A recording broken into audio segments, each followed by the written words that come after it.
On the screen, walking with Jesus. Our shepherds have established for us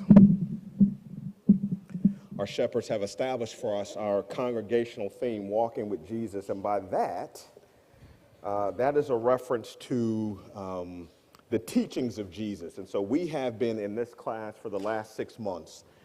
We have been reviewing the teachings of Jesus, every place where Jesus and every time where Jesus has done teaching, not just parables, but times that he's taught disciples, the Jews and others of the day, or just people that he encountered during his ministry.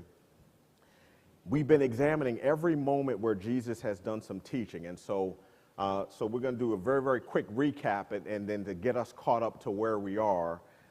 We have just really started with with his teachings found in the Sermon on the Mount.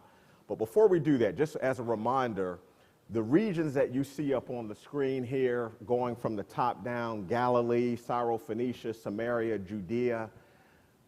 Galilee, Samaria, and Judea in particular are regions where Jesus would travel around and he'd do a lot of his teaching.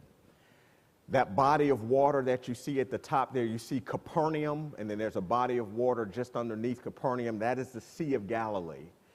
And so just as a quick reminder, we have so far looked at 15 different instances where Jesus has done teaching, starting in Jerusalem. He was a little boy, 12 years old, go back. And you might recall that his parents, they were at the Passover feast, they couldn't find him. And that his parents said to him, "Son, don't you know that we would have been worried about you?"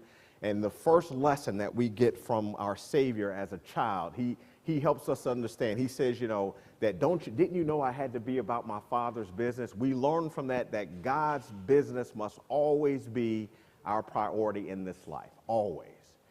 Early lesson from Jesus. Then, moving there, second lesson we get from him, in the wilderness, just